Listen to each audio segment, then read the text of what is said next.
자, 지난 시간에는 우리가 하나님, 그 다음에 죄에 대해서 이제 살펴봤고, 특별히 하나님의 거룩함에 참여하지 못하면 마귀와 그의 천사들과 함께 하나님이 마련해 놓으신 불호수라고 하는 영원한 지옥에 이제 들어가야 된다, 이렇게 말씀을 드렸습니다.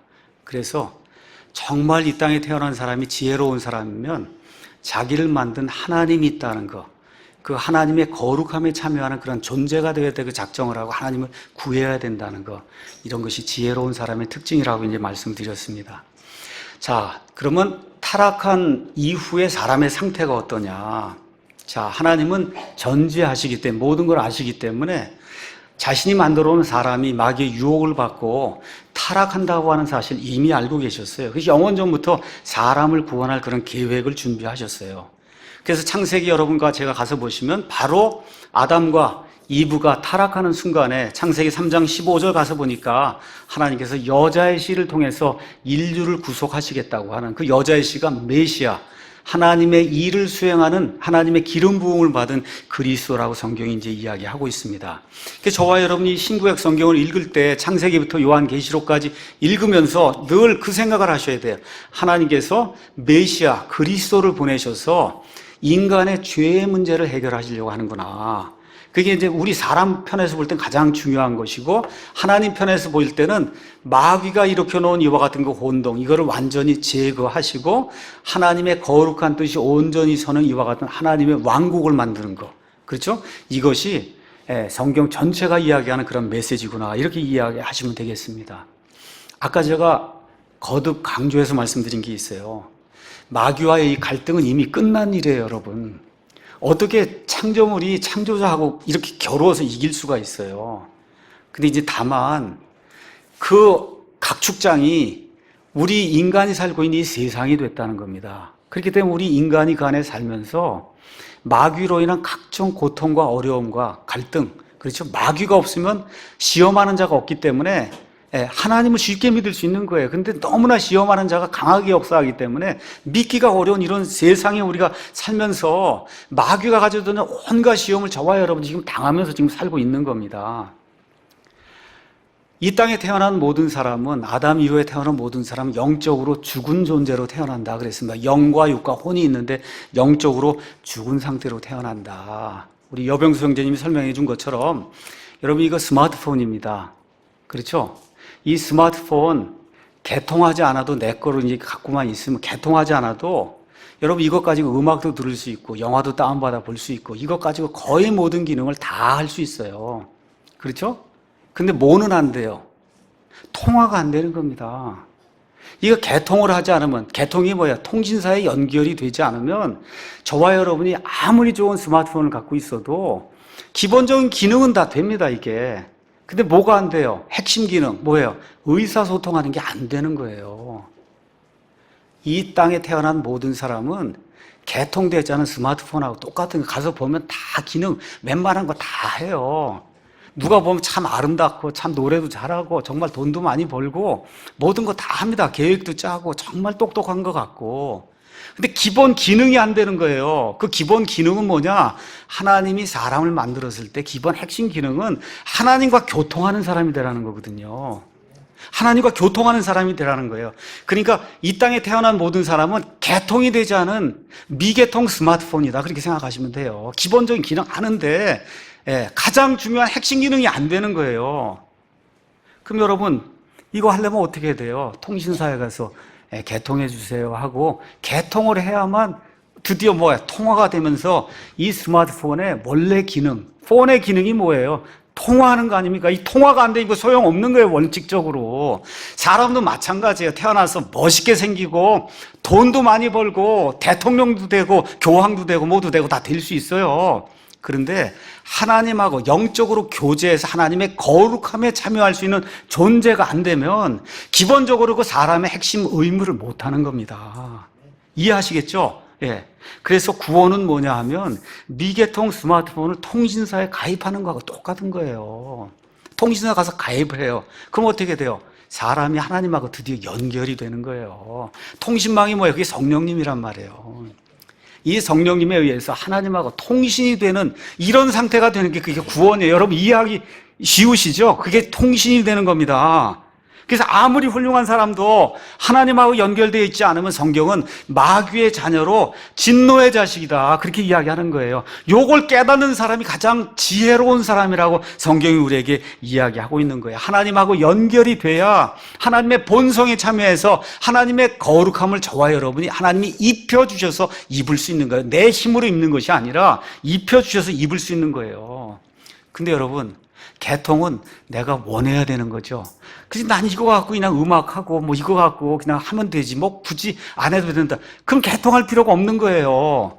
근데 의사소통을 하려면 개통해야 되죠. 마찬가지예요. 하나님하고 의사소통을 하시려면 구원 받으셔야 되는 거예요. 그 구원 받으려면 구원 받길 원해야 받는 겁니다, 여러분.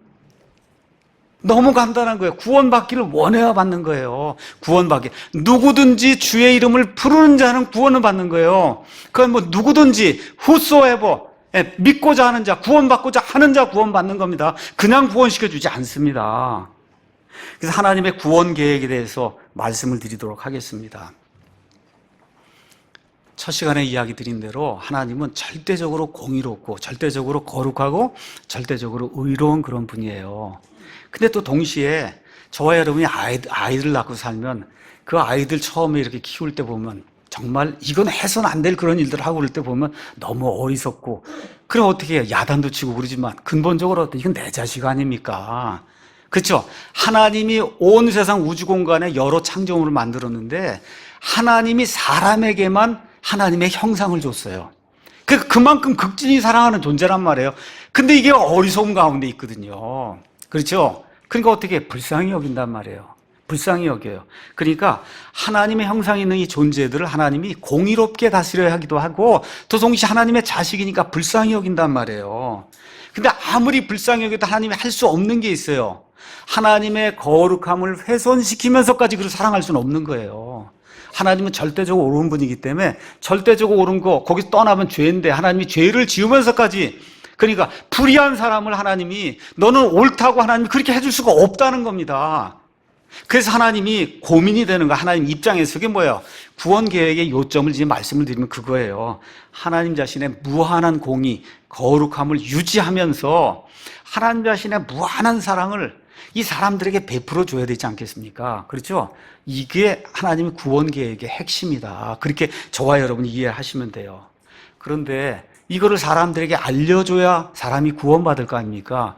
그 알려주기 위해서 주신 게 하나님의 계시를 담은 성경이에요. 그래서 이 성경을 통해서 저와 여러분이 구원받는 겁니다. 하나님이 사람이 어떻게 살아야 되고 어떻게 구원받는가를 이 안에 자세히 기록해 놓으셨어요. 그걸 계시라고 이야기하는 거예요. 그 계시 가운데 가장 큰 계시가 사람 편에서 봤을 때 뭐냐? 어떻게 구원받는가를 드러내 알려주시는 게 사람 편에서 가장 큰 계시예요. 그렇죠, 여러분? 예. 그럼 하나님이 성경을 딱 펴는 순간부터 사람이 어떻게 구원받는가를 어떻게 계시해 주셨냐? 하나님의 구원 방법은 하나님이 딱 정해 놓으셨어요. 그거는 대신 속죄를 해야 된다는 거예요.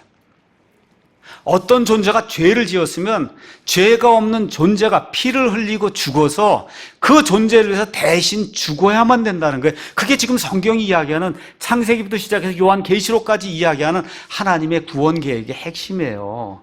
그래서 저와 여러분이 레위기 들어가서 하나님이 속죄하는 그런 방법을 보면 사람이 죄를 짓습니다. 그럼 어떻게 해요? 짐승을 끌고 저기 제사장이 있는 성막으로 간단 말이에요. 그럼 제사장이 칼을 갖고 있다가 그 사람에게 줍니다. 그럼 어떻게 그 사람이 죄는 자기가 졌는데 어린 양이든 소든 끌고 가서 거기다 머리에다 안수를 하는 거예요. 제가 이러이러한 죄를 졌는데 이 죄를 이 소에게 전가를 시킵니다. 이 양에게 제가 전가를 시킵니다. 제가 원래 죽어야 되는데 저는 죽을 수 없으니 이 양이나 소가 대신 죽도록 제가 모든 죄를 안수를 통해서 여기다 옮깁니다. 이게 전가 행위예요. 그리고 어떻게 해요? 죽인단 말이에요. 제사장이 죽이는 게 아니라 자기가 죽이는 거예요. 그럼 어떻게 해요? 피가 튀어나오지 않습니까? 그렇죠? 뼈저리게 느끼는 거예요. 죄가 있으면 피를 흘리고 죽어야 되는구나. 그렇죠? 그럼 어떻게 해요? 제사장이 피를 제단 위에다 뿌린단 말입니다. 그래 어떻게 속죄가 이루어지는 거예요. 그러고 난 다음에 제사장이 또 뭐라고 얘기하느냐. 칼을 주고 이걸 다 조각을 내라. 그럼 조각을 내면 제사장이 조각 낸 걸 가져다가 저기 헐헐 타고 있는 불에다 갖다 조각들을 던져버리면 지글지글대고 이게 타잖아요. 이 사람이 또 뭘 느껴요? 아, 이게 죄가 이걸 다 끝나는 게 아니라 불 속에 들어가서 이게 죽도록 이게 타야 되는 거구나. 이거를 하여튼 죄를 짓고 그래서 짐승을 갖고 가서 이 의식을 한번 행하고 나면 그냥 땀이 쭉 흐르는 거예요, 이게. 아이고, 이렇게 돼야 될, 이 당사자가 원래 내가 죽어야 되고 내가 지옥불 속에 들어가야 되는 거를 누가 대신 죽었어요? 양이나 소가 대신 죽어서 그 피를 흘리게 될 때 하나님이 대신 속죄를 통해서 나를 용서해 주시는구나. 근데 이게 계속 진행이 되는 거예요. 왜 그러냐? 짐승은 완전하지 않기 때문에 불완전하잖아요. 사람보다 못하잖아요. 다만 뭐가 없어요? 죄가 없다는 거지. 사람에게는 하나님의 형상이 있어서 엄청난 존재고 이 짐승은 아무것도 아니기 때문에 이 짐승이 흘린 피로는 죄를 일시적으로 덮는 일은 가능해도 죄를 완전히 제거하는 게 불가능했단 말이에요. 그렇지만 하나님이 보여주신 게 뭐예요? 이렇게 대신 속죄를 해야만 그래야 내 죄가 속죄가 될 수 있다. 이거를 하나님이 누누이 처음부터 끝까지 이제 보여주신 겁니다. 자, 그러면 왜 하나님이 직접 이 땅에 사람의 몸을 입고 오셔야 되냐? 그것도 죄 없는 존재가 되기 위해 처녀 탄생을 하셔야 되냐? 지금 그 이유를 이제 설명을 해드리겠습니다. 짐승의 희생은 끝이 있을까요? 없을까요? 없는 거야. 계속 드려야 되는 거예요. 그렇죠? 왜 그래요? 불완전하기 때문에. 죄를 덮기만 하지 제거할 수 없기 때문에. 자, 그러면 하나님 편에서 하나님의 완전한 거룩함, 공의를 만족을 시키고 동시에 하나님의 사랑을 보여주시기 위해서는 어떤 희생물이 필요하냐 하면 완벽하게 절대적으로 죄가 없는 그러한 희생물이 필요하단 말이에요. 그런 희생물이 될 수 있는 거 짐승은 불완전하기 때문에 계속 해야 되는 거예요. 영어로 엔들리스, 끝이 없는 거예요. 계속 해야 되는 거예요. 이거 안 되지 않습니까? 그렇죠? 자, 그러면 사람 가운데 누가 되면 좋은데 사람 가운데 죄 없는 사람이 있어요? 없잖아요. 그러면 또 하나 남아있는 존재가 뭐가 있어요? 천사가 있는데 천사는 피를 흘리고 죽을 수 있는 존재예요, 아니에요? 천사는 몸을 가지고 있는 존재가 아니에요. 피를 가지고 있는 존재가 아니에요. 하나님은 피를 흘리고 대신 죽어야만 그래야 그 희생 예물을 받으시고 그리고 진정이 되셔서 죄를 용서해 주시는데 천사는 죽을 수가 없는 거예요. 그러니까 히브리서 2장에 나와 있는 것처럼 이 예수님께서 이 땅에 오실 때 천사의 본성을 입지 아니하시고 아브라함의 씨를 취하셨다. 사람이 될 수밖에 없는 그러한 상황이 된 거예요. 그러니까 아들 하나님께서 어떻게 해요?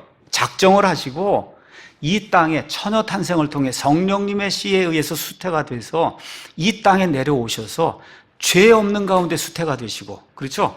사람의 피를 공유하신 분이 아니기 때문에 죄 없는 가운데 수태하시고 죄 없는 가운데 태어나셔서 33년 반 동안 죄 없는 삶을 사시고, 그렇죠? 십자가에서 다 이루었다 하고 죽으실 때 피를 흘리시고 죽으심으로 그래서 어떻게 돼요? 죄가 없는 완전 무결한 희생 예물이 되실 수 있었던 거예요.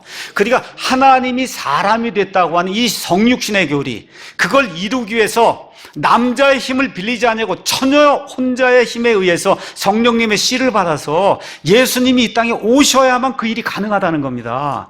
그래서 우리 예수님께서 성육신하신 하나님으로 죄가 없는 상태, 그 상태에서 이 땅에서 하나님의 모든 죄를 담당하셔 십자가에서 거기 가서 보니까 고린도후서 5장 21절에 하나님께서 죄를 알지 못한 그분을 우리를 위해 죄가 되게 하신 것은 그분 안에서 우리가 하나님의 의가 되게 하려 하십니다. 그렇게 기록이 되어 있는 거예요. 그래서 예수님 십자가에 죽으시면서 다 이루었다고 말씀하실 때 온 세상 모든 사람들의 죄가 예수님에게 놓여져서 예수님이 그 순간에 죄덩어리가 되셔서 하나님의 온갖 심판과 저주를 예수님이 다 담당을 하신 거예요.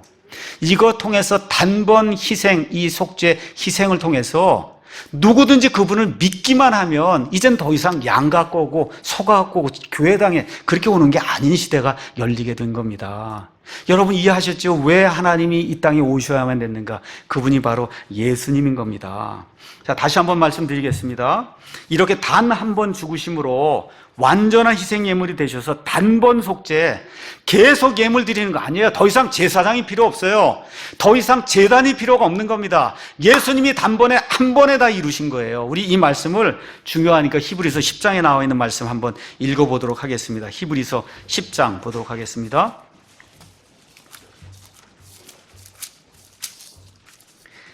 히브리서 10장 10절부터 이제 보도록 하겠습니다.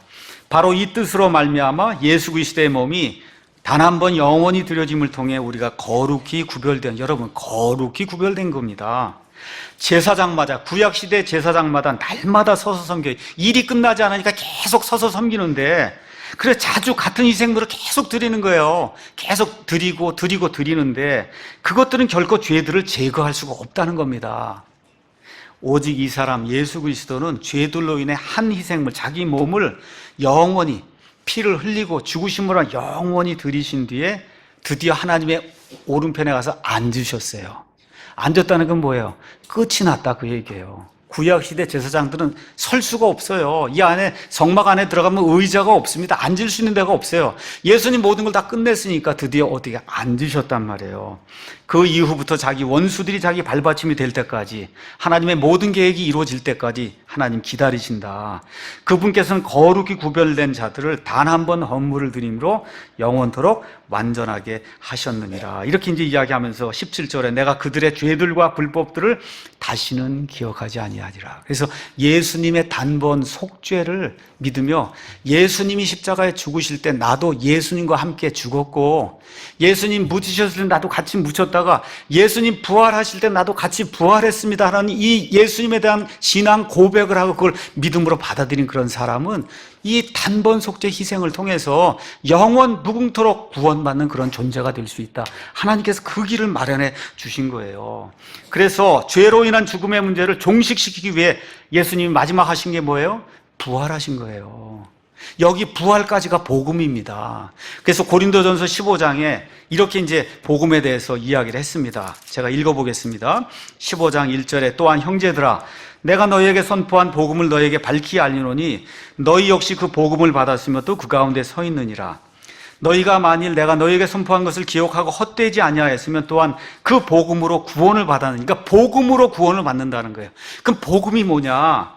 내가 또한 받은 것을 무엇보다 먼저 너희에게 전하였노니, 복음 이야기하는 겁니다. 그것은 곧 성경 기록대로 그리스도께서 우리의 죄들로 인해 몇 번 죽어요? 한 번 죽으시고 묻히셨다가 성경 기록대로 셋째 날 다시 살아나신 것. 하나님이 사람의 몸을 입고 이 땅에 오셔서 죄 없는 희생물이 돼서 단 한 번 피를 흘리고 죽으셨다가 묻히셨다가 사람의 죽음 문제를 종식시키기 위해서 무덤에서 부활하신 것. 이게 복음이란 말이에요. 거기 가서 보니까 뭐라고 써요? 너희 역시 그 복음으로 구원을 받았다는 거예요.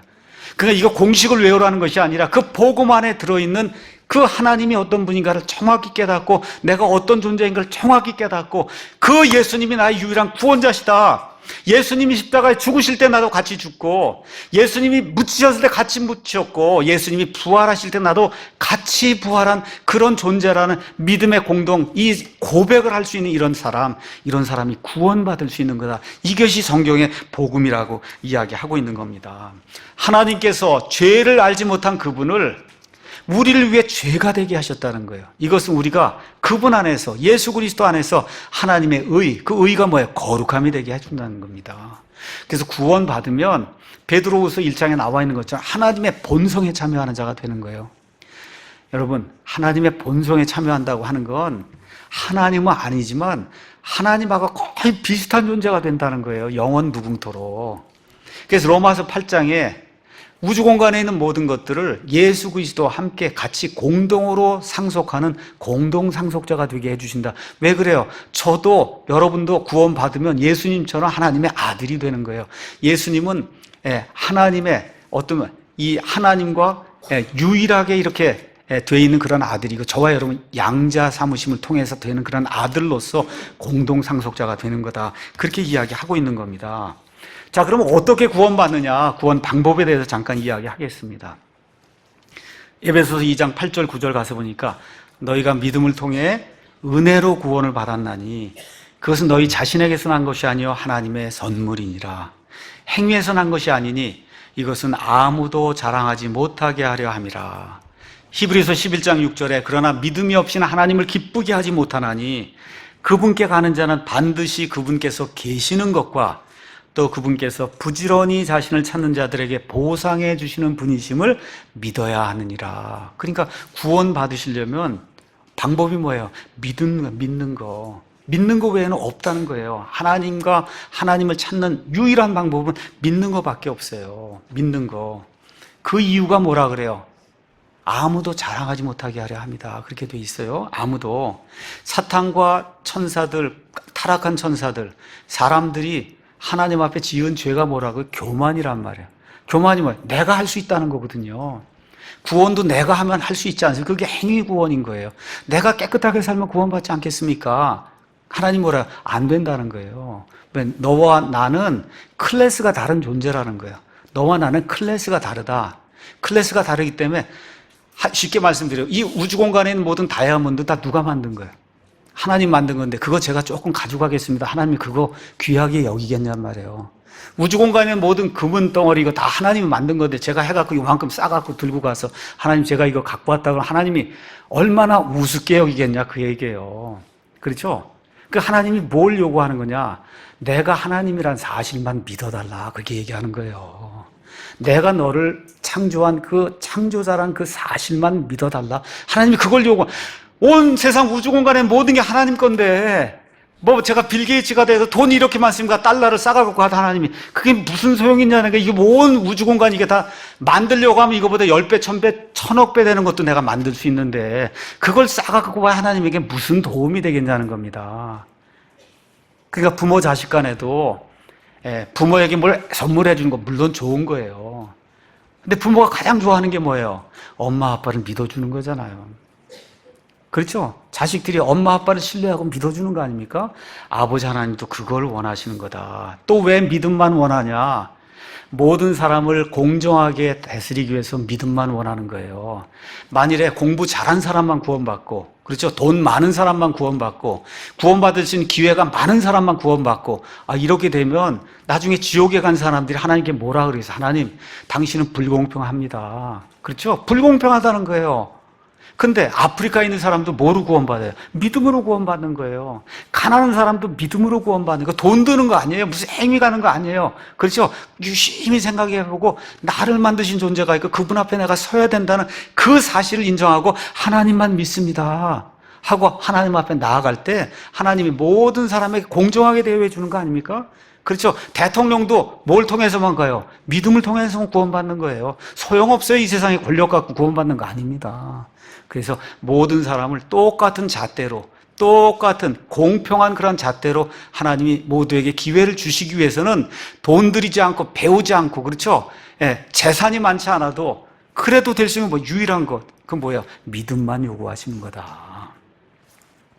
그 다음에 구원의 수단은 여기 조금 아까 에베소서 2장 8절 9절 가서 보니까 너희가 믿음을 통해 은혜로 구원받았다는 겁니다. 은혜. 수단은 은혜라는 거예요. 은혜.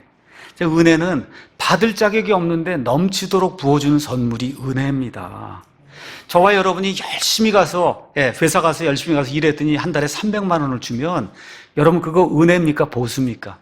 그건 보수에 열심히 일하니까 그러니까 거기에 마땅한 걸 준 거예요. 그런데 일을 하나도 하지 아니할지라도, 그렇죠? 그래도 무언가 300만 원을 누가 주고 아버지 엄마가 너 이번에 200만 원 갖고 가서 써라 그렇게 얘기해. 아무것도 안 했는데 그럼 어때요? 그거 보수의 은혜예요. 그건 은혜란 말이에요. 은혜란 말이에요. 그래서 지금 여기 있는 것처럼 아무도 자랑하면 안 되거든. 내가 했기 때문에 구원받았으면 안 된단 말이에요. 그러니까 하나님은 어떻게 해요? 모든 걸 은혜로 해결해 주시는 거다. 로마서 4장 4절에서 5절 가서 보니까 이제 일하는 자는 품삯을 보수를 은혜로 여기지 않냐고 빚으로 여기거니와. 그렇죠. 나를 사용했으면 100만 원 줘야죠. 그게 빚이란 말입니다. 그거 받는니까 당연한 거예요. 그게. 그런데 일을 하지 아니할지라도 경건치 아니한 자, 경건치 않은 자는 하나님의 뜻대로 살지 못하는 자를 의롭다고 하나님이 만들어 주시니까 의가 있는 게 아니고 하나님이 너는 거룩한 자다, 의로운 자라고 하나님이 인정해 주시는 그거, 그렇죠? 이거를 믿는 자에게는 그의 믿음을 의로 여겨 주신다는 겁니다. 그의 믿음을. 그래서 하나님의 구원 수단은 은혜예요. 왜 은혜로 되느냐? 제가 여러 차례 말씀드렸지만 사람의 생명하고 상관이 있는 건 다 공짜로 주어지는 거예요. 여러분이 공기 다 공짜로 먹는 겁니다. 그렇죠? 햇빛 다 공짜로 받는 거예요. 여러분 햇빛이 10분만 딱 단절이 되면 다 얼어 죽습니다. 그렇게 해서 얼마를 살아요? 80년 사는 거예요. 저와 여러분 하나님의 은혜 다 공짜로 받고.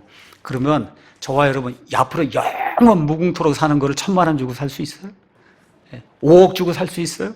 10억 주고? 불가능한 거잖아요. 그러니까 우리 생명하고 상관이 있는 건 하나님이 다 공짜로 주는 거예요. 우리 주변에서 보세요. 공짜로 받는 거 너무너무 귀중한 건 다 공짜로 받는 겁니다. 그러니까 하나님과 영원한 생명을 나눈다고 하는 거, 그게 어떻게 인간의 힘을 가지고 인간의 수단을 가지고 방법을 가지고 그걸 구할 수가 있어요. 그러니까 하나님이 그거 아시고 뭐예요? 그냥 거저 가져라는 거예요. 거저. 믿음을 통해서 거저 가져라. 그러니까 구원은 거저 받는 겁니다. 거저 받는 거예요. 자, 이런 것도 이제 기억을 하시고, 세상 모든 종교는 행위로 구원받는 걸 가르친 거예요. 어떻게 해야? 선하게 살라는 거거든요. 여러분, 얼마만큼 선하게 살아야 구원받느냐? 그건 안 가르쳐 줘요. 뭐만 해요? 선하게 살라는 거예요.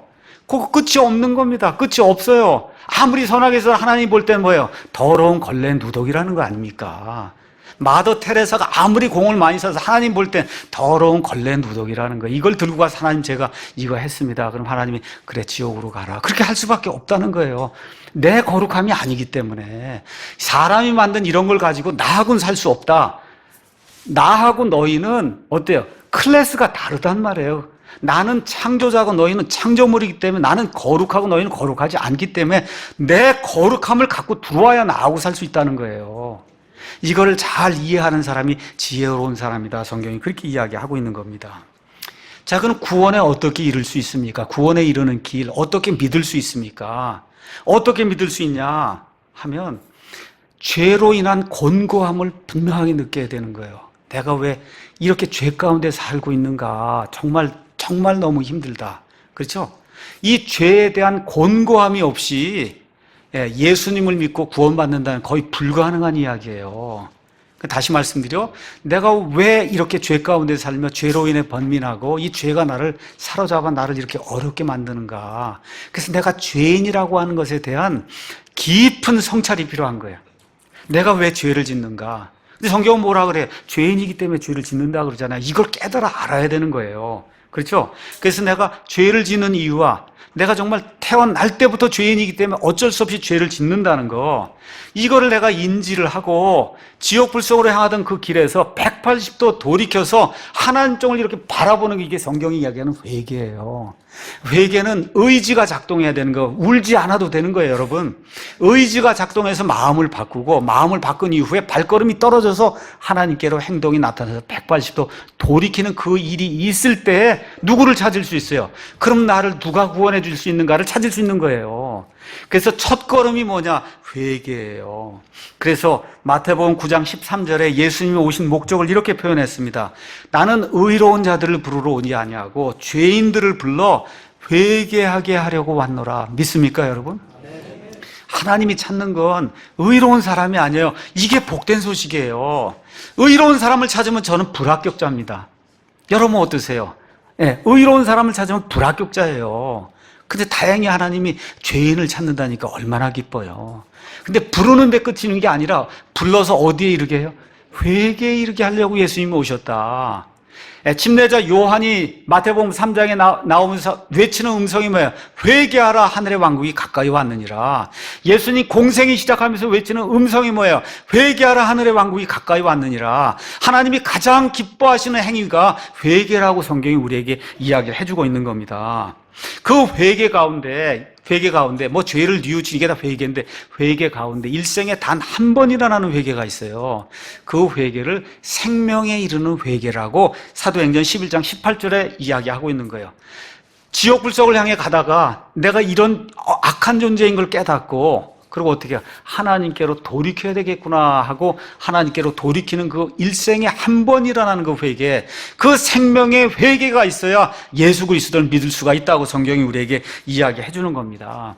이 생명의 회개가 있을 때 누가복음 24장 47절에 48절이 이야기하는 것처럼 이 생명에 이르는 회개가 있을 때 어떤 일이 생겨요? 죄들의 사면이 이루어지는 거다. 죄들의 사면이 이루어진다고 성경이 우리에게 이야기하는 겁니다. 그렇기 때문에 회개 없이 구원받으라고 이야기하는 건 대단히 위험한 거예요.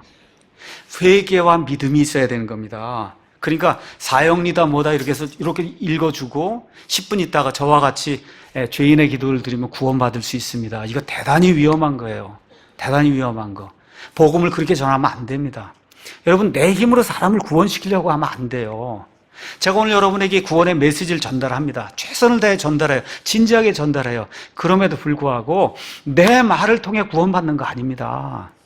하나님의 영께서 함께 하셔서 구원받고자 하는 그 심령을 이렇게 보시고 탁 치시는 그 순간에 살아나는 거예요. 제가 구분할 수 없는 거예요. 저와 여러분이 구분할 수 없는 그 본인과 하나님만 아는 그런 일이 발생을 하는 겁니다. 그 일이 생기려면 철저한 회개가 필요한 거예요. 철저한 회개.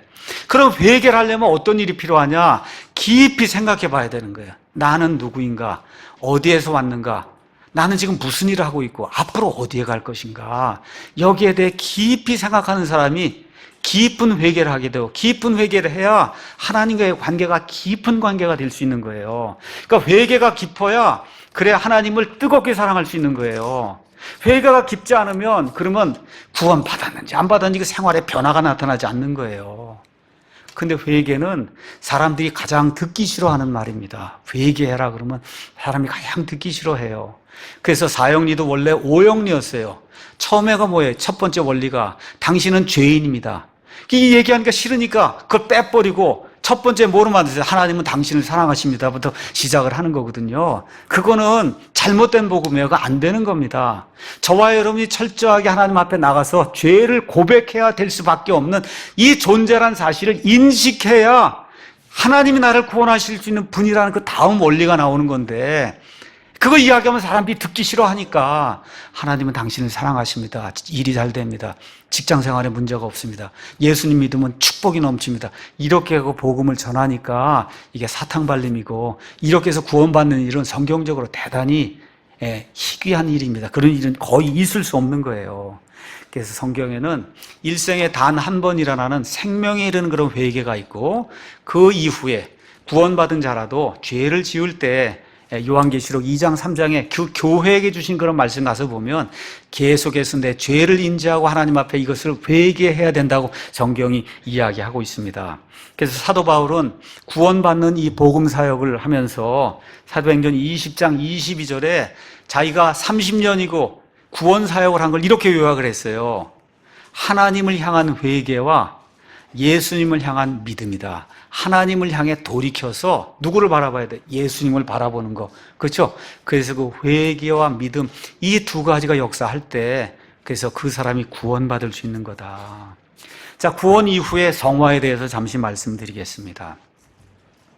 어떤 사람이 구원받으면 특히 이제 남편과 아내 중에 이제 한 사람이 구원받으면 그 구원받은 당사자가 순식간에 예수님이 될 걸로 이렇게 착각하시는 그런 분들이 있어요. 여러분, 그런 일 생기지 않습니다.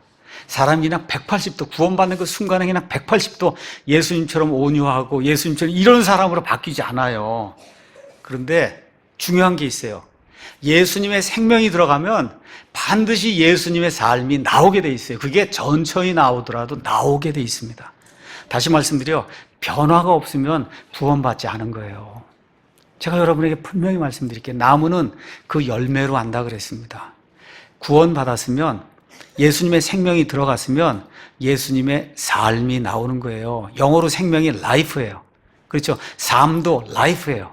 life에서 life가 나오는 거예요. 돼지가 왜 이렇게 진창에서 뒹구냐? 돼지의 생명이 뒹구는 그런 생명이 들어있기 때문에 진창에서 뒹구는 삶이 life가 나오는 거예요. 여러분 이해하시겠죠? 예, 우리가 옛사람 안에 이렇게 살 때 우리의 생명이 우리를 이렇게 지배해서 아담의 생명이 지배했기 때문에 이 아담의 삶의 모습이 나왔는데 예수 그리스도의 생명이 쑥 들어가서 둘째 아담이 들어가게 되면 둘째 아담의 지배를 받게 될 때 둘째 아담의 삶이 나오게 돼 있는 거예요. 자, 그래서 에베소서 2장 10절에 가서 보니까 이제 구원받은 다음 얘기입니다. 우리는 그분의 작품이요. 하나님 만들어 놓은 거예요. 그리스도 예수 안에서 선한 행위를 하도록 창조된 자들이니라. 그러니까 구원받은 이후에는 하나님이 기뻐하는 선한 행위가 반드시 나와야 된다는 거예요. 하나님께서 선한 행위를 미리 정해 놓으셨어요. 구원받은 사람이 이런 선한 행위가 나와야 된다. 다시 말씀드립니다. 선한 행위를 통해 구원받을 사람 아무도 없습니다. 아무도 없습니다. 근데 구원받은 이후에는 하나님이 미리 정해 놓으신 선한 행위가 우리의 삶 속을 통해서 나와야 된다는 거예요. 그것은 우리가 그 행위들 가운데서 걷게 하려 합니다. 구원받은 이후에는 이 땅에 몸을 갖고 있으면 죽을 때까지 어때요? 선한 행위들을 하며 선한 행위를 통해 사는 그런 사람이 돼야 돼. 그게 그리스도인이다. 그렇게 이야기하는 겁니다. 우리 아이들 잘 들어야 돼요. 구원받으면 어머니 아버지에게 순종하는 일이 생겨야 돼요. 순종하는 일. 단역하는 일을 하고 이렇게 했는데 구원받으면 딱 나타난 징조가 뭐냐? 어머니 아버지에게 순종하는 일이 생겨야 돼요. 순종하는 일. 남편과 아내가 더 사랑하는 일이 생겨야 돼요. 이거 구원받았는데 날이 갈수록 이렇게 관계가 이렇게 벌어지기 시작하면 그 한번 구원받았나? 다시 한번 생각해 보셔야 돼요. 사회생활에 변화가 있어야 돼요. 사회생활에. 교회 생활에 변화가 있어야 돼요. 제가 다시 말씀드립니다. 반드시 변화가 있어야 돼요. 그 변화 중에 가장 큰 변화가 뭐냐? 세계관이 달라져야 돼요. 세상을 보는 관이 달라져야 되는 거예요. 인생관이 달라져야 되는 거예요. 직업관이 달라져야 되는 거예요. 열심히 살고 즐겁게 살 때 하나님의 뜻 안에서 살아야 되겠다는 이 마음이 머릿속에 확 들어가서 이 일을 하거나 저 일을 하거나 무슨 일을 할 때 하나님이 기뻐하실까 아니야 하실까를 판단하고 사는 그런 존재로 바뀌게 되는 겁니다. 이런 가운데 우리 사람이 볼 때 나타나는 가장 큰 변화가 있어요. 그것은 뭐냐 하면 말씀에 대한 갈망이 큰 거예요. 여러분 아기를 낳아요. 아기를 낳는데 아기가 가장 필요한 게 뭡니까? 젖이죠. 젖 안 주면 어떻게 해요? 아무리 순한 아이도 엄청나게 울잖아요. 그렇죠? 다시 태어났단 말이에요. 태어난 사람의 가장 중요한 증표가 뭐냐? 말씀 듣기를 좋아하고 말씀 읽기를 좋아하는 거예요. 그와 동시에 뭐가 있어요? 같은 생명을 가진 사람들과 같이 삶을 나누기 위해서 교회에 가야 되겠다고 하는 좋은 교회를 찾아야겠다는 갈망이 그 사람 속에 드러나는 겁니다. 이게 구원받은 사람들에게 나타나는, 외적으로 나타나는 가장 큰 표징이에요. 아이들은 엄마 아빠 말씀 잘 듣는 게 그게 표징이에요. 학교 공부 열심히 하고 하는 게 그게 표징이에요. 구원받은 사람들의. 어른들은 성경 말씀을, 아이들도 중학교 이상 되면 성경 말씀을 사랑하고 성경 말씀이 꿀처럼 느껴지고 설교를 듣기 좋아하고 이 사람들하고 같이 사귀어야 되겠다. 이 거룩함이 있는 사람들하고 같이 사귀어야 되겠다는 이 갈망이 늘어나서 꼭 예배드리러 오는 이 시간이 기억이 되고 여기 오고 싶은 그런 마음이 생기면 구원받은 사람이 일단 증표가 나타나는 거다. 구원의 영원한 안전보장에 대해서 잠깐 설명하겠습니다. 자, 성경적으로 하나님께로 회개하고 나의 유일한 구원자는 예수님이시다 하고 예수님을 믿음으로 이제 구원받으면 성경이 뭐라고 돼 있냐? 우리 몸이 구속을 받을 때까지 성령님이 우리를 봉인하신다 그랬어요. 이 자루 안에 우리를 쑥 집어넣고 그리고 둘둘 말아. 이게 봉인이에요. 이 세상 우주 공간에 성령님보다 더 힘이 센 존재가 있습니까? 없습니까? 없어요. 저도 못 뺏어요. 거기서 나갈 수가 없어요. 마귀도 못 뺏어가요. 이거를 성경은 구원의 영원한 안전보장이다. 그렇게 얘기해요. 이걸 다른 식으로 표현하면 한 번 구원은 영원한 구원이다. 그렇게 이야기하는 겁니다. 이거 이야기하니까 또 어떤 분들이 이의를 제기합니다. 제가 이야기하면 사람들이 안 믿어요. 제가 별 볼 일 없는 존재라. 그래서 여러분이 존 파이퍼, 그다음에 존 메가더 해서 유튜브에 가셔서 거기 가서 존 파이퍼 이렇게 쓰고 거듭난 그리스도인이 구원을 이룰 수 있습니까? 라고 한번 쳐보시면 그 유명한 존 파이퍼 목사님이 never 결코 이룰 수 없다 never 하나님이 봉인한 걸 누가 풀어낼 수 있어요? 가서 한번 보세요. 그 존 파이퍼 목사님의 그 열정적으로 never 하는 거 한번 보시면 얼마나 강력하게 하나님의 영께서 이걸 봉인하고 있는지 불가능하다는 거예요. 여러분, 불가능한 겁니다. 존 파이퍼 이렇게 쓰시고 구원의 영원한 안전보장 이렇게 쳐보세요. 그러면 그 목사님께서 얼마나 강력하게 그 일은 불가능하다 이야기하는 거 볼 수 있어요. 다시 말씀드립니다. 피상적으로 구원 암기하는 거 말고, 여러분, 구원 공식 외우는 거 말고, 그런 거 말고요. 성경이 이야기하는 대로 예수님만, 내가 죄인이라는 사실이 뼈저리게 느껴지고, 그래서 예수님만이 유일한 구원자라는 사실이 느껴지고, 그 예수님이 흘려주신 그 피로 말미암아 저 하늘나라에 지금 내가 죽어도 한 자리가 나를 위해 예비되었던 이 사실이 확실한 거, 이거 영원 무궁토록 마귀도 빼앗아갈 수 없는 영원한 구원의 이 안전보장이라는 거, 이거 확실한 겁니다. 그래서 히브리서 7장 25절에 그러므로 그분 예수님께서 항상 살아계셔서 그들을 위해 중보하심을, 저와 여러분의 중보하심을 보건대 그분은 또한 자기를 통하여 하나님께 나오는 자들을 끝까지 구원하실 수 있느니라. 믿습니까, 여러분? 저와 여러분이 우리 자신의 구원에 이 책임을 지는 게 아니라 예수님이 끝까지 구원해 주시는 거예요. 구원 시작도 예수님이시고 끝까지 마무리해 주신 것도 예수님이기 때문에 구원의 영원한 안전보장이 우리에게 있다는 거 꼭 기억하시기 바랍니다. 자, 구원받은 날짜가 있느냐 없느냐. 여러분, 구원받은 날짜는 누구에게나 다 있는 거예요. 구원받은 날짜가 없으면 구원 못 받은 겁니다, 여러분. 여러분, 여기 다 왜 있어요? 다 여기 태어난 날짜가 있으니까 지금 여기 있는 거예요. 그래서 구원받은 날짜, 있는 거, 그게 반드시 있어야 되는 거예요. 누구에게나. 그런데 그거를 아느냐 모르느냐는 중요한 게 아니에요. 여러분에게 말씀드릴게요. 자, 데살로니가 사람들에게 사도 바울이 들어갔어요. 하나님의 말씀을 전했어요. 데살로니가 사람들이 어떤 일을 하는 사람이냐? 커다란 금우상 이런 거 만들어 여기 가서 절하던 사람이야. 들어가서 사도 바울이 하나님의 말씀을 전달하고 나니까 이게 다 가짜구나 알게 된 거야. 이게 다 가짜였구나. 그렇죠. 그래서 어떻게 이 우상들을 버리고 하나님께로 돌아서서 그래서 하나님이 마련해 주신 유일한 구원자 예수님을 받아들였어요. 그날이 있었단 말이에요. 여러분, 이렇게 악한 일을 하던 존재가 돌아서면 그날을 어떻게 잊을 수 있어요? 그렇죠? 그럼 어떻게 해요? 언제 돌아섰다? 이야기할 수 있는 거예요. 사도 바울이 다마스쿠스 그 도상으로 가다가 하늘에서 비춰진 빛을 보고 돌이켰어요. 그렇죠? 떨어졌습니다. 하나님의 음성을 들었어요. 이거 듣고 나서 나 그날 모릅니다. 그럼 그거 이상한 거죠. 그렇죠? 그래서 대개 성인이 되고 또 특히 성인들 가운데 악한 일을 많이 하다가 그래서 하나님의 은혜를 이렇게 돌이키는 그런 경험을 한 사람들은 그날을 잊어버릴 수 없는 거예요.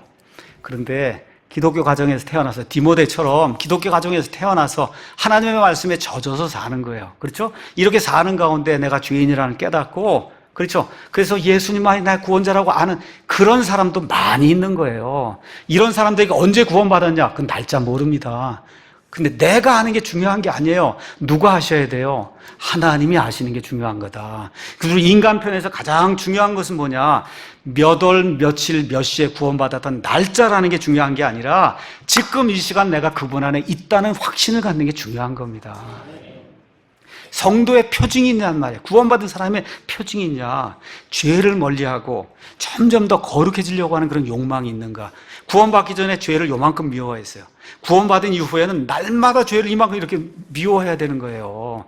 그래서 구원받은 이후에는 요만한 죄를 져도 자꾸 마음이 거리끼는 그런 현상이 점점 증가해야 그래야 구원받은 사람인 겁니다. 그래서 결국 주님을 섬기려고 하는 마음이 있는가? 주님의 몸된 교회를 섬기려고 하는 마음이 있는가? 하나님의 일을 위해서 희생하려고 하는 그런 마음이 있는가? 모이고 싶어하는 그런 마음이 있는가? 이게 자꾸 늘어나면 구원받은 겁니다. 그게 날짜는 몰라도. 마지막으로 천국에 대한 확실한 소망이 매일같이 늘어나는가? 예수님 재림하신다는 소식 들으니까 아유 이제 살만한데 지금 오시면 어떡합니까? 이렇게 얘기하면 안 되잖아요.